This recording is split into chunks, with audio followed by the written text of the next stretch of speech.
So it's about 7 a.m. here, and I'm about to head towards work. Because I'm a part-time parcharik, I also have a full-time job as an engineer, and I'll share with you guys my job today as the day progresses. But right now, we got a bus to catch.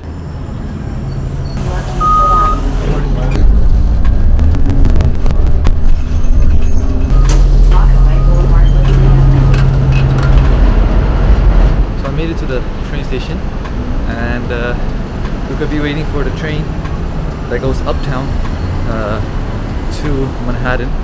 So New York City is divided by boroughs, and boroughs are basically a selection of areas which are designated as big population cities.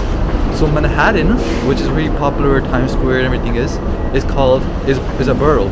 Right now we're in the borough Queens, and that's where a lot of residential homes are. It's a very big city as well. Millions of people, all different types of diversities and cultural backgrounds.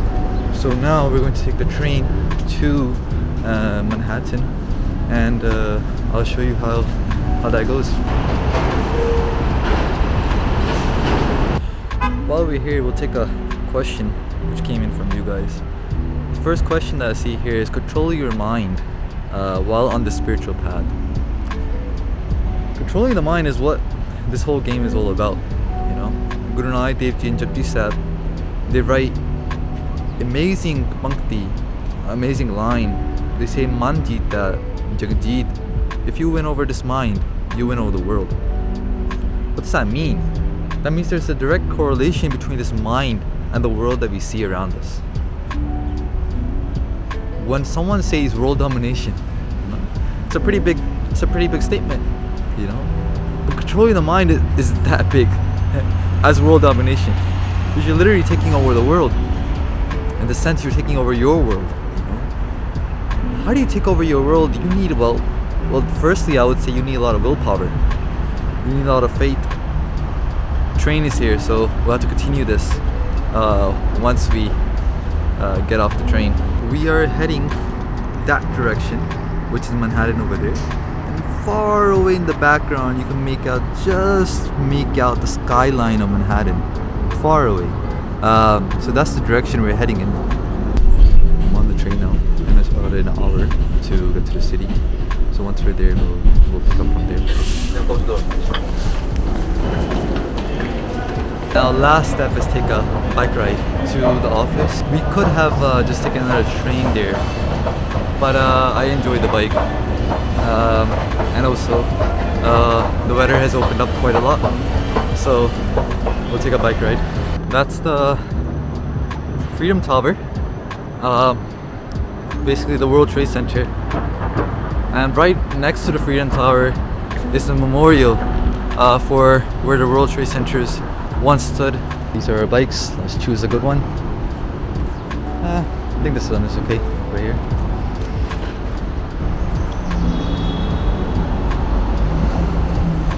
That's it. We're ready to go.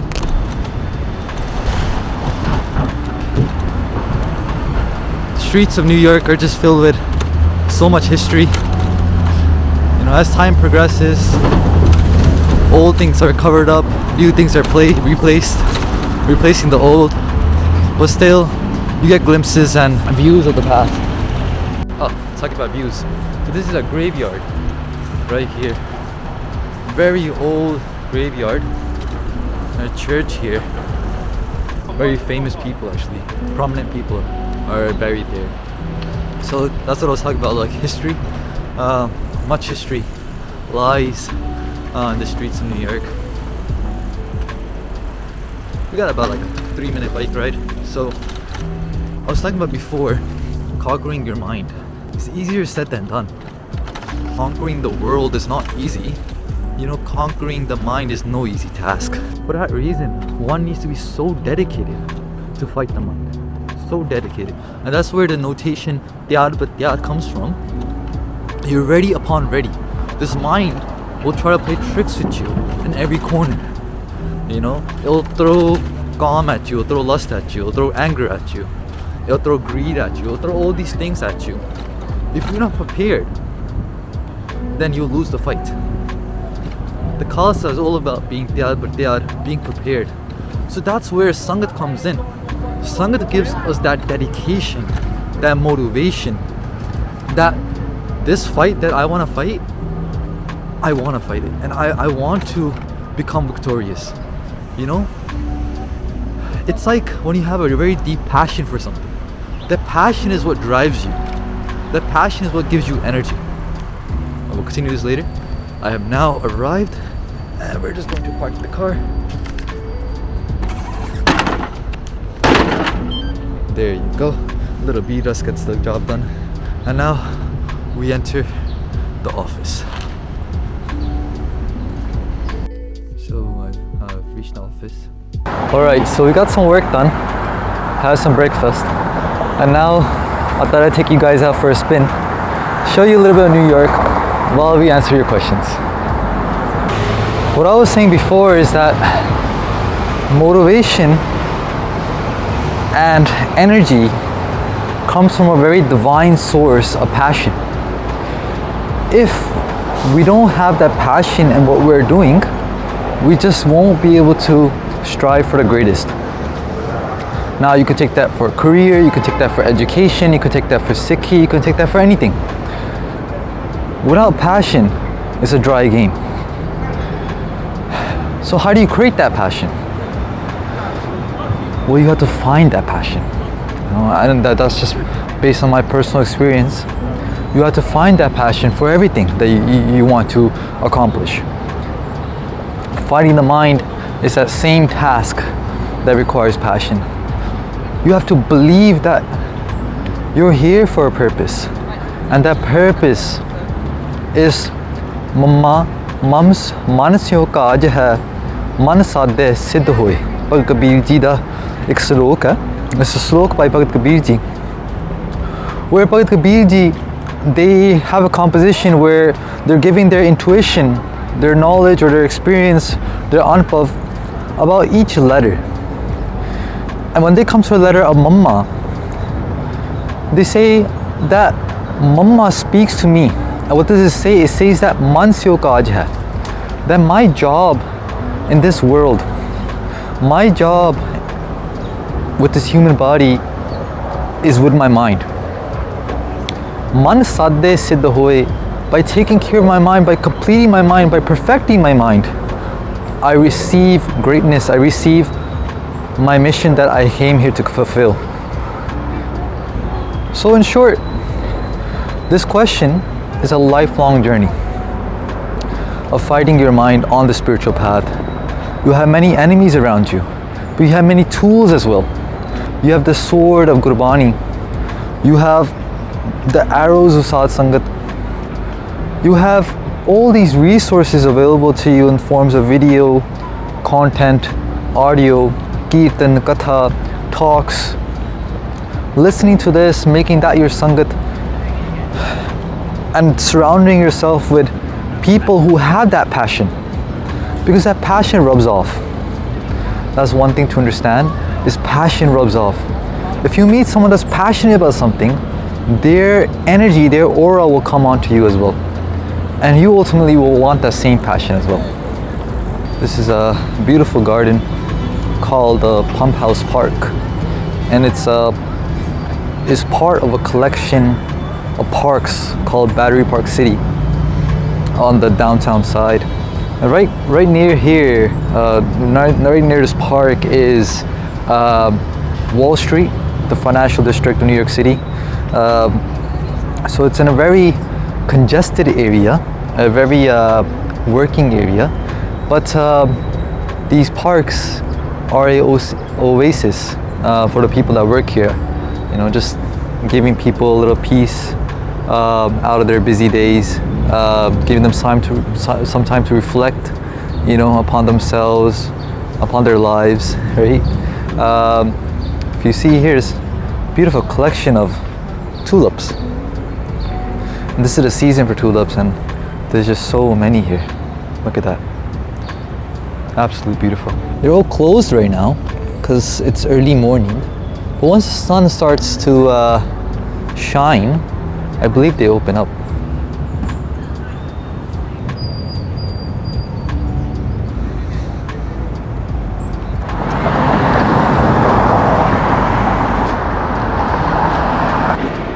So another question that came in was, how do I stay motivated to do my Nitnem, especially when I miss my Amrit Vela? After missing my Amrit Vela, it's hard for me to do my Nitnem. So I think the first thing to look at here is what Amrit Vela does and what's the significance behind Amrit Vela. The first time Amrit Vela is mentioned within Gurbani is by Guru Nanak Dev Ji. Guru Nanak Dev Ji is asked by the Siddhs, these yogis, who have done several years, if not hundreds of years, of meditation, sadhana, bandagi, devotion. And they asked the question, Fir ke agge rakhiye, jit disay darbar, mahan ke bolan boliye, jit suntare pyar. And what that question means is that what can we place in front of that creator, in front of that divine being, in which in which we can see his darbar, his court. And then mohan ke bolan boliye, what words can we speak? Jit suntar hai pyar, by listening to these words the creator can have love for us.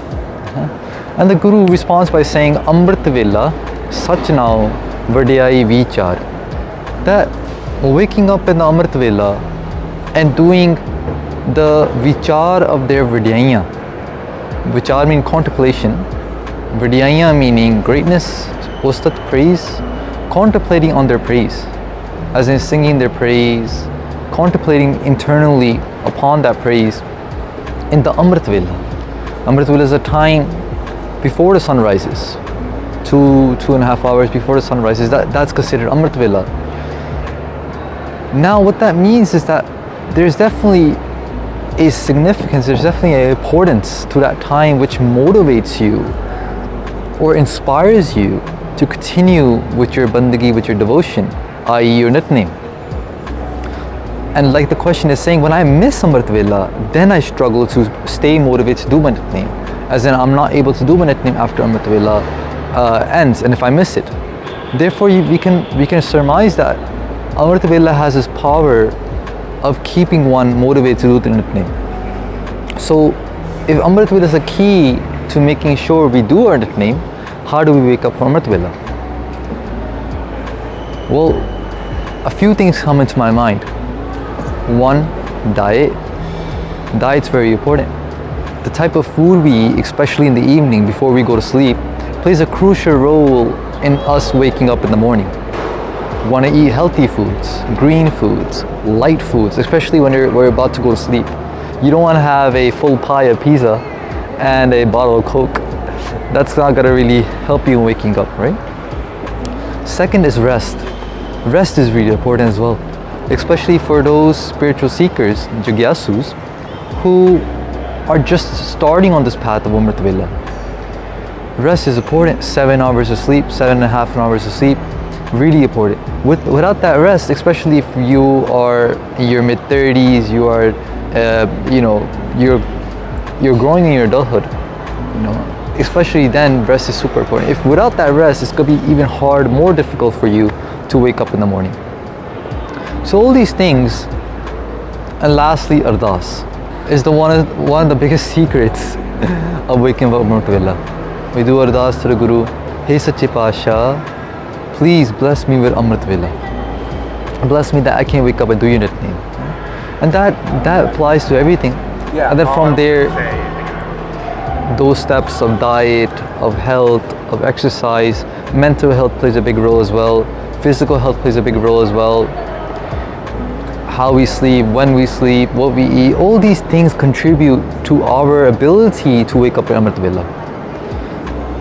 Then motivation for Nitnem, independent of Amrit Vela, this links into our previous question. You need to see Amrit Vela, you need to see Nitnem as such an essential task of your life, that without this Nitnem, I am nothing. That Nitnem is my powerhouse. without this powerhouse, I won't have the power internally to find my bad guys. I won't have the power externally to live out, to go about my day. So therefore, Nitnem is that essential. So therefore, it's a mind game. Right? It goes back to Manjita Jagjit. It's part of the mind, your ability to perform Nitnem. This is a mall or a complex within which there's offices and there's food stuff, so it's open to the public, but it's really nice.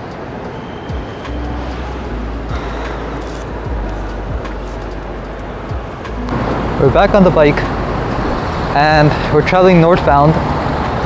So this is called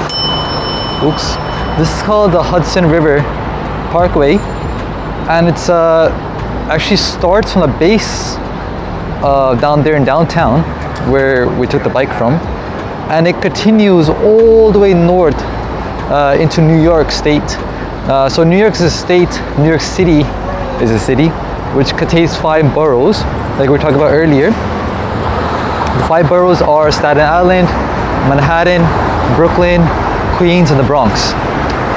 So this pathway continues all the way up to New York State, passes New York City, so it goes on for miles, hundreds of miles. Yeah, hundreds of miles. So it's a really, really cool little parkway that you can drive your bike on for hours if you want. So we just passed the Freedom Tower, and we're going straight up. I'll show you guys some parks, and we'll keep talking from there. So I'm in the park area now, and you can see behind me that was the concrete jungle, as they call it. Concrete jungle because every building it looks like just like in a jungle, all trees are competing for light, you know. In that same way, all these buildings are trying to compete for light. You know, it's very dark inside the concrete jungle. It's because the sunlight just can't get through. There's so many buildings. We're at Pier 26, and you know, if you come back 10 years ago, none of this kind of existed. This is just very new, this development, and it's really good for tourists. It's really good for the locals. Mostly it's for the locals, to be honest. Not many. I don't think much tourists would know about these places and would come here. Like I said, these places are kind of places where people come and they relax, and you know, they get to just be with themselves, spend some time, maybe be with a friend or a couple. The skyline of New Jersey. So New York is considered a tri-state area. Well, because there's 3 states that are bordering New York, in particular New York City, and that's New Jersey, Connecticut, and these 2 states which make up the tri-state area, including New York City. So that's New Jersey over there. So that's the skyline of New Jersey. And New Jersey is a huge state as well. And here is New York, downtown area. So next question is, what does it mean for Maya to be chasing after Gursikhs? So the concept of Maya, without getting too deep into it, is that Maya literally means a illusion. Param, Vam, Sansa, these are all synonyms. And what the illusion does is that it does 2 things. It hides what truly exists and implants something that does not exist. Okay, so that is the function of Maya in this sense. Okay, now when we say what does it mean when Maya chases after a Gursikh, well, we also term things that we need essential items, much essentials as well as Maya. So for example, money, having a job, you know, having a career, having a householder's life, right? Finding the partner that you want. So all these things are considered necessary and essential part of human experience. So what happens is the world is chasing these things. The world is chasing these things, and you know, everyone wants these things, and it's like chasing a shadow. What Gursikhs do is Gursikhs focus on Paramatma, they focus on Vaheguruji's bandagi, devotion. And whilst focusing on devotion, Maya chases after the Gursikh. These things that one needs and requires, they follow you like your shadow.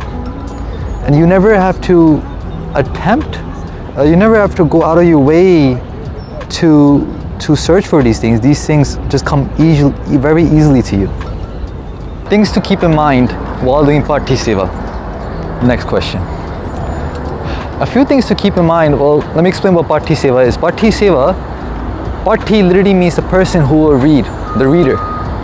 So usually referring to someone who's going to be reading from Akhand Paath, Saj Paath, someone who will be doing, you know, when you look at traditional Katha, you'll have a Katha Vachik, a speaker, and right next to the speaker you might have a reader as well, someone who's reading off a scripture or a text, and then the Katha Vachik, the speaker, will be translating that text.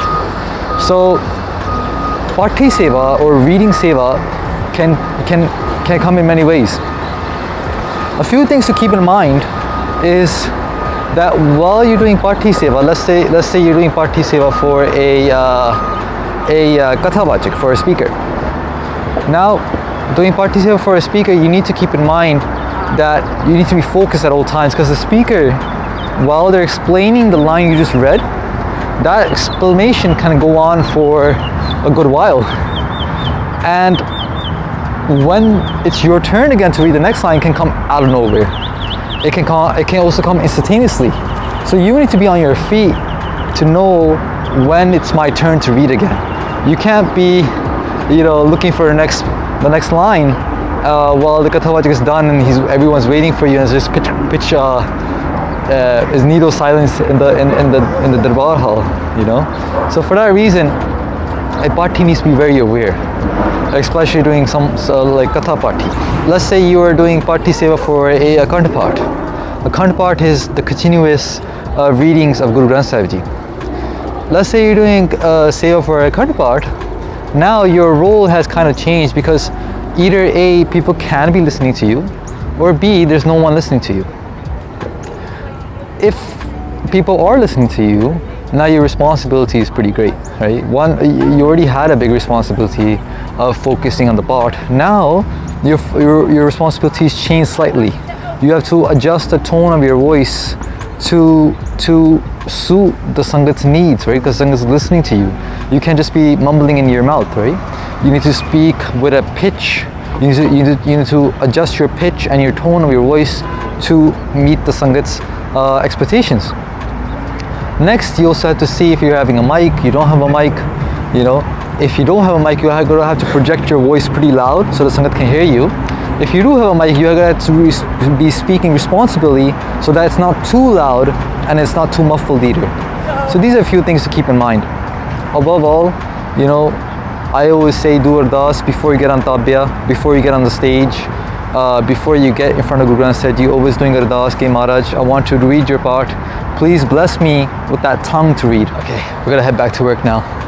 So, many of you probably wondering, how am I able to ride a bike during work time? That's a secret. We're almost back to the office where I have to get back to some other work. So, cool thing about being a parcharik is that you kind of live two lives. Well, being a part-time parcharik, you live two lives. And that's because within the United States, Das is the first part-time parchariks. So I've got the opportunity to experience how life is. And it's, like I said, you kind of live two lives. On one side you have your career, on the other side you have parchar. And kind of, you know, navigating both at the same time is a unique experience, I would say. It's unique. There's definitely fun times, there's definitely some hard times, but all in all, it definitely feels worth it, you know. It feels worth it when someone on the other side of the camera is experiencing their guru, you know, and that makes everything worth it. All right. So we're going home now. Took the train to the bus, and I just got off the bus. We're walking home. Usually, well, today's a Friday, so I try to finish my my E13 work, Seva, as much as I can at the office, and then whatever I can't do at the office, then I do that at home. And that's usually recording audio, kathas, talks, that kind of thing. And then when in the office, there's other work that you can do, other projects that you can do. So that's what goes on. Now today, usually, once I get home, I freshen up, I would be doing something. But today we have a flight to catch. I reached home. Today's flight is going to be to Georgia. Georgia is a state about 2-hour and 45-minute flight south of New York. So we're all packed now and ready to go. Before we go, a cup of milk, organic, grass-fed, with some dates. Sangat, we're now in the airport, went through security, and going towards our gate.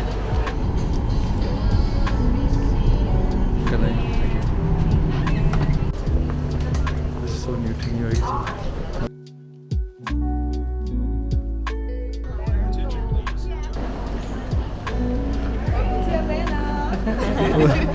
So we just landed to Atlanta.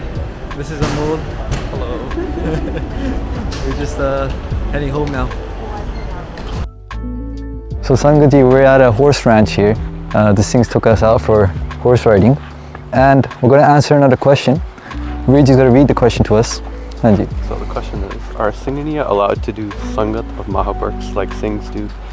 For example, like staying at a religious institution? Okay, that's a pretty good question. There's a culture that's present, especially within Indian culture, I would say, where Bibiyan means a female, are not encouraged to go outside their houses, to go to religious institutions, inside Punjab, outside Punjab as well. Whether that's even just going to school, going to college, you know, higher educations, or a religious place of worship as well. And I think Guru Sahib has broken us away from that type of culture, because they have told us that my daughter, you know, is equivalent to my son, you know.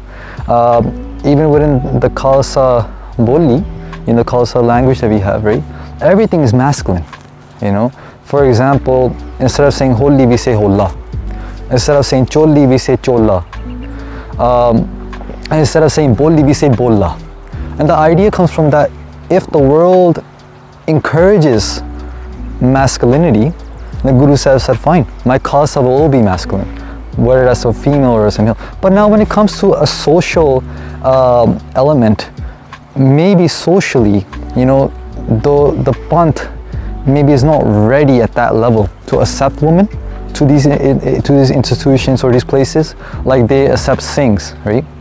And that needs to change. And I think the way it does change is when BBA come together in groups and they push themselves forward to where the Singhs sit as well.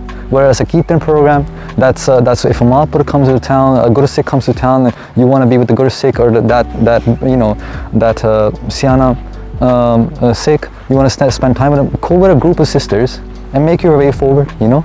Alone, it's hard. But in a group, you can change that culture, you know. And I feel like in the West, there is already this idea of allowing women to get the same rights as a male, right? Like voting rights and such and so. So it's already a great platform for you to step up to. Are you guys allowed to? That was the question. Of course, you know. Whatever a man can do, a woman can do as well, you know. And to break away from that culture is really important.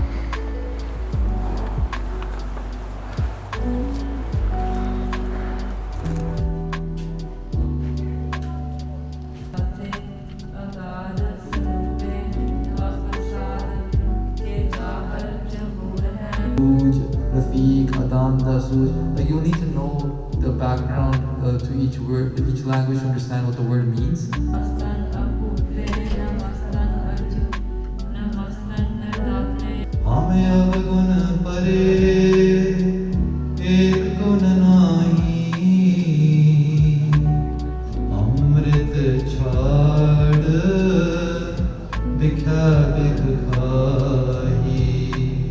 ਉਹ ਵਾਰ ਗਾਉਂਦੇ ਸੀ ਵਾਰਾਂ ਵਿੱਚ ਜਿਹੜੇ ਵਾਰਾਂ ਵਿੱਚ ਇੱਕ ਜੋਸ਼ ਸੀ ਇੱਕ ਸ਼ਕਤੀ ਸੀ ਧਰਮ ਦੀ ਕੋਈ ਕਹਾਣੀ ਦੱਸਣੀ ਧਰਮ ਦੀ ਕੋਈ We see Taksal and we see AKJ. We're always differentiating. We're always segregating. We're always finding groups to make. But that's the whole game. Guru Gobind Singh Ji Maharaj, they said this line. They said, Dehora Masjid Soi Puja O Nevaj Oi. They said in the Dehora Mandir, Masjid, the masjid where a Muslim goes to pray. Dehora Masjid Soi Puja O Nevaj Oi.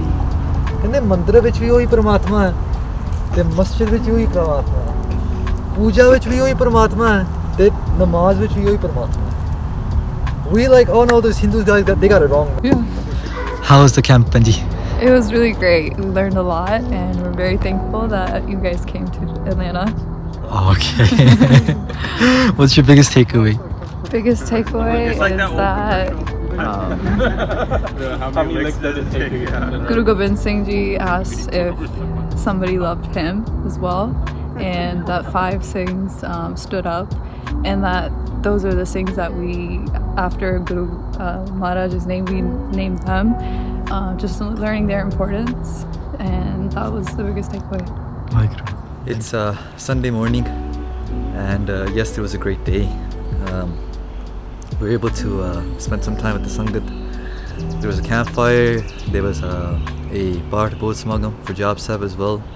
Some great activities as well, so it was a great time. Today's our last day here in Atlanta, so really looking forward to the last day, but at the same time it's bittersweet. You know, you connect with the Sangat wherever you go and then you have to move on, you know.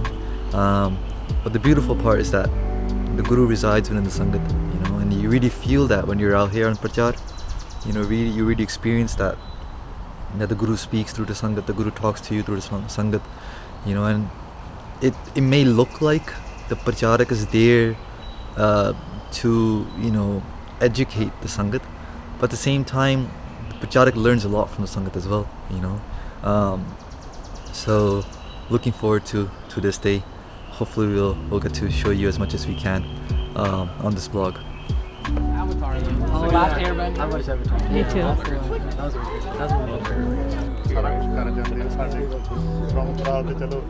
Today was a great day.